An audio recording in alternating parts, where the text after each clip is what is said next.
The Park family dinner table gleams under warm golden light, porcelain plates arranged perfectly. Sumin's hands tremble slightly as she passes the kimchi to her husband Ji-hoon, while Mr. Park's fingers brush against hers with an envelope.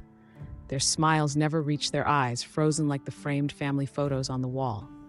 Outside, cherry blossoms fall, a stark contrast to the tension thickening the air. Midnight in Mr. Park's study, where the scent of aged paper mixes with Sumin's jasmine perfume. Blue-tinted moonlight slices through the blinds as she unfolds the note. Storage Unit 42, Thursday 2 a.m. The grandfather clock's ticking drowns her shaky breath. She holds the paper over a candle flame, watching her reflection warp in the polished desk surface as embers consume the evidence. The flashback unfolds in grainy monochrome. A younger Sumin signs loan documents in a sterile office. Mr. Ra, Park's fountain pen hovering like a guillotine. Family helps family, he'd said, but now his whisper cuts deeper. You owe me. Close-up of her knuckles whitening around the pen, the contract's fine print reflecting in her unshed tears. The scene fades to present-day Sumin clutching her chest in that same office. Ji-hoon's laughter rings through the sunlit garden as he adjusts his son's baseball cap. Father's been so generous with your art gallery, hasn't he? The vibrant greens and yellows make Sumin's stiff smile grotesque. Behind them, Mr. Park waters bonsai trees, his pruning shears snipping in perfect rhythm with Sumin's forced chuckle. A butterfly lands on her hanbok collar, its wings trembling like her eyelashes. Rain drums against Mr. Park's office windows as Sumin slides a manila envelope across his mahogany desk. The clock's pendulum swings like a metronome counting her sins. His ring finger taps the envelope, once, twice, before tucking it into his jacket. A drop of condensation trails down the window, mirroring the single tear she blinks away.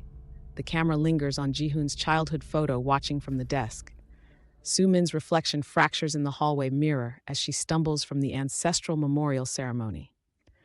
The scent of incense clings to her hanbok as the world tilts. Candles blur into streaks of light. Mr. Park's hand grips her elbow, his gold signet ring digging into flesh. Careful, daughter, he murmurs, but his eyes say property. The other relative's laughter echoes down the corridor, oblivious to her silent scream. Dust motes dance in the attic's single hanging bulb as Sumin prees open a lacquered chest. The ledger's brittle pages crackle, column after column of women's names with dates and amounts. Her gasp stirs the dust when she recognizes her mother-in-law's elegant handwriting from 1987. A spiderweb stretches across the chest's corner, glistening with dew like the sweat on Sumin's trembling hands. The ledger slams onto Mr. Park's desk, sending his teacup rattling. You've done this before, Sumin accuses, her voice steadier than her hands. His slow smile doesn't reach his cold eyes as he leans back in his chair. The overhead light casts sharp shadows, carving his face into a mask of amusement.